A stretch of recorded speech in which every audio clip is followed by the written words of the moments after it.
Ashrafi coaching classes के इस YouTube platform पर आपका हार्दिक स्वागत है दोस्तों। मैं आपके लिए फिर से हाजिर हूं करंट अफेयर के साथ। तो आज हम डेली करंट अफेयर पर चर्चा करेंगे दोस्तों। और किसी भाई ने इस चैनल को सब्सक्राइब नहीं किया तो जल्दी से जल्दी सब्सक्राइब करें और लाइक शेयर जरूर करें दोस्तों। और अपने जितने भी सहपाठीगण हैं उनको इसे शेयर करना ना भूलें दोस्तों, शेयर जरूर करें। तो हमारा जो सबसे पहला क्वेश्चन है दोस्तों वो ये है कि किस केंद्रीय मंत्रालय ने खाद्य सुरक्षक लॉन्च किया है दोस्तों। तो सूक्ष्म लघु एवं मध्यम उद्यम मंत्रालय, गृह मंत्रालय, महिला एवं बाल विकास मंत्रालय या वाणिज्य उद्योग मंत्रालय। तो इसका सही आंसर कौन सा रहेगा, इसके बारे में आपको बताना है दोस्तों। तो इसका सही आंसर है सूक्ष्म लघु मध्यम उद्यम मंत्रालय दोस्तों। तो इस पर अगर चर्चा करें तो खाद्य एवं ग्रामोद्योग आयोग ने नई दिल्ली में रक्षा बंधन के उपलक्ष्य में खाद्य रक्षक लॉन्च किया है दोस्तों। यह खाद्य रक्षा सूत्र सूक्ष्म लघु मध्यम उद्यम मंत्रालय के तत्वाधान में पेश की गई थी। यह उत्पाद पूरी तरह से प्राकृतिक है और किसी भी रासायनिक योजक से रहित है। इस वर्ष खाद्य रक्षा को एक पायलट प्रोजेक्ट पहल से शुरू रूप में पेश किया जा रहा है, जो विशेष रूप से नई दिल्ली में खाद्य भवन में उपलब्ध है दोस्तों। तो इसे आपको याद रखना है, खाद्य रक्षा सूत्र को लेकर ये भी आपको याद रखना है। ये भी याद रखना है कि पायलट प्रोजेक्ट का संबंध किससे है, तो खाद्य रक्षक से है दोस्तों। और ये प्रोजेक्ट कहाँ पर लाया गया था, नई दिल्ली में लाया गया था। इसके बारे में भी आपको याद रखना है। अब नेक्स्ट क्वेश्चन की अगर हम बात करें तो G20 शिखर सम्मेलन के तहत पौधारोपण कार्यक्रम के तहत भारत ने किस देश से खजूर के पेड़ का आयात किया दोस्तों। सऊदी अरब या फिर संयुक्त अरब अमीरात, ओमान, बहरीन। तो इसका सही आंसर है दोस्तों वो कौन सा है, सऊदी अरब। क्योंकि सऊदी अरब और संयुक्त अरब अमीरात के अंदर बहुत ज़्यादा क्या होते हैं दोस्तों, खजूर के पेड़ होते हैं दोस्तों। ठीक है, तो इस पर हम चर्चा करते हैं थोड़ी बहुत कि भाई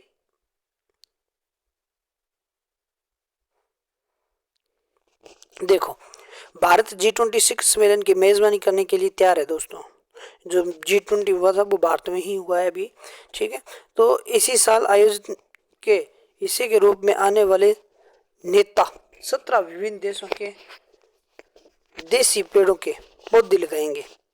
इसका उद्देश्य है वृक्षारोपण जागरूकता को बढ़ावा देना और राष्ट्रों के बीच सहयोग का प्रतीक है। देसी पौधों के पौधे G20 सदस्य देशों और अन्य आमंत्रित देशों दोनों का आयात किए गए हैं। सऊदी अरब से खजूर, सऊदी अरब से खजूर, इटली और तुर्की से जैतून और चीन जापान से कैम्फर, लोरेल जैसे पेड़ का आयात किया गया। आमंत्रित देशों के लिए पौधे में संयुक्त अरब अमीरात के गफ का पेड़, ओमान से लोबान और मॉरिशस से फ्रेगिपानी और बांग्लादेश से आम का पेड़ शामिल है दोस्तों। तो नेक्स्ट क्वेश्चन की बात कर लेते हैं। अगर आपसे पूछ लिया जाए भी अरब अमीरात से कौन सा पेड़ लाया गया था, तो गफ का लाया गया था और सऊदी अरब से खजूर का। ठीक है, और लोबान का पेड़ कहाँ से लाया गया था दोस्तों, तो ओमान से लाया गया, मॉरिशस से फेगरी पानी का और बांग्लादेश से आम का पेड़ लाया गया था।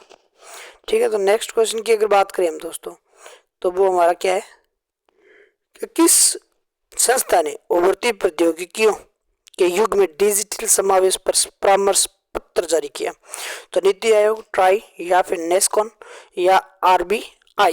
तो इसका सही आंसर कौन सा रहेगा दोस्तों, ट्राई। कौन सा, ट्राई के बारे में अगर चर्चा करें तो भारतीय दूरसंचार नियमन प्राधिकरण ट्राई ने उभरती प्रौद्योगिकियों के युग में डिजिटल समावेश शीर्षक से एक परामर्श पत्र CP जारी किया है। इस पेपर का उद्देश्य विशेष रूप से सूक्ष्म लघु और मध्यम उद्यमों के लिए समावेशीता सुनिश्चित करने के लिए किया गया है दोस्तों। तो अब नेक्स्ट क्वेश्चन की बात करें। नेक्स्ट क्वेश्चन कौन सा है दोस्तों? हाल ही में भारतीय हवाई अड्डा प्राधिकरण द्वारा खरीदी गए बी 360 प्रकार के विमानों का उद्देश्य क्या है? उड़ान अंशांकन, या बुनियादी ढांचे का निर्माण, या कार्गो टर्मिनलों का प्रबंधन, या संचार सेवाएं। तो इसका सही आंसर है दोस्तों उड़ान अंशांकन। उड़ान अंशांकन। तो इस पर चर्चा करें तो भारतीय हवाई अड्डा प्राधिकरण ने भारत में हवाई अड्डों पर स्थापित ग्राउंड नेविगेशन सहायता की बढ़ी हुई संख्या की उड़ान अंशांकन की आवश्यकता का पूरा करने के लिए 2 नए बी 360 प्रकार के विमान जोड़े हैं दोस्तों। तो नेक्स्ट क्वेश्चन की बात करें। 1998 का पीवी नरसिम्हा राव मामला जो खबरों में देखा गया था किससे संबंधित है? रिश्वतखोरियों के खिलाफ सांसदों विधायकों को छूट, या फिर राजभाषा को हिंदी बनाना, भारत में आपातकाल लागू करना, केंद्र राज्य संबंध। तो इसका सही आंसर है दोस्तों कि रिश्वतखोरों के खिलाफ संसद और विधायकों को छूट। अगर इसकी पर चर्चा करें दोस्तों तो भारत के सर्वोच्च न्यायालय में 1998 पीवी नरसिम्हा राव मामले की समीक्षा करने का निर्णय लिया गया था, जिसमें विधायकों को उनकी संसदीय गतिविधियों से संबंधित रिश्वतखोरी के आरोप के लिए आपराधिक मुकदमा चलाने से छूट प्रदान की गई थी। मुख्य न्यायाधीश DY चंद्रचूड़ की अगुवाई वाली 5 जजों की संविधान पीठ के मामले में 7 जजों की बेंच के पास भेज दिया गया। इस मामले की शुरुआत 1993 में JMM रिश्वत मामले से हुई है। भारतीय संविधान के अनुच्छेद 105(2) और 194(2) सांसद और राज्य विधानमंडलों के सदस्यों को विशेषाधिकार प्रदान करते हैं दोस्तों। तो ये भी आपको याद रखना है कि भारतीय संविधान में विशेषाधिकार भी विधानमंडलों के सदस्यों को विशेषाधिकार का दर्जा किन अनुच्छेद में है? तो 105(2) और 194(2) के अंदर है दोस्तों। ये भी आपको याद रखना है। नेक्स्ट क्वेश्चन की बात करते हैं कि किस केंद्रीय मंत्रालय ने भारतीय सांकेतिक भाषा अनुसंधान और प्रशिक्षण केंद्र की स्थापना की है? गृह मंत्रालय, सामाजिक न्याय और अधिकारिता मंत्रालय, महिला और बाल विकास मंत्रालय, या शिक्षा मंत्रालय। तो इसका सही आंसर कौन सा है दोस्तों? सामाजिक न्याय और अधिकारिता मंत्रालय दोस्तों। तो इस पर चर्चा करें कि 2001 में सामाजिक न्याय और अधिकारिता मंत्रालय ने इग्नू के एक स्वायत्त केंद्र के रूप में भारतीय सांकेतिक भाषा अनुसंधान और प्रशिक्षण केंद्र की स्थापना की है। ISLRTC ने अंतर्राष्ट्रीय सांकेतिक भाषा दिवस पर भारतीय सांकेतिक भाषा के एक ऑनलाइन सब प्रशिक्षण पाठ्यक्रम है जो 10,000 ISL शब्दों वाला एक व्यापक शब्दकोश लॉन्च किया है, जिसमें ISL में वित्तीय शर्तों के लिए 260 संकेत लॉन्च करके एक पहल शुरू की है दोस्तों। तो इसके बाद में नेक्स्ट क्वेश्चन की बात करें तो 2023 तक भारत के विधि आयोग का प्रमुख कौन है?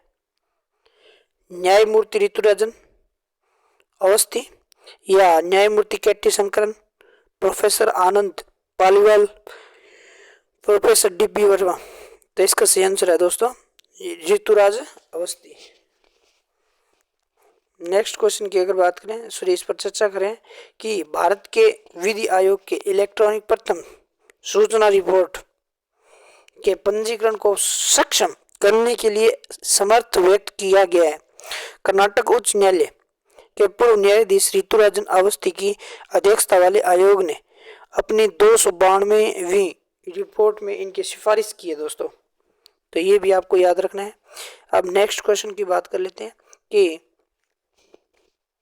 किस उत्तर पूर्वी राज्य ने अपनी पहली जिला स्तरीय पेपरलेस ई ऑफिस प्रणाली का उद्घाटन किया है? मेघालय, त्रिपुरा, असम, सिक्किम। तो इसका सही आंसर है दोस्तों त्रिपुरा। कौन सा है?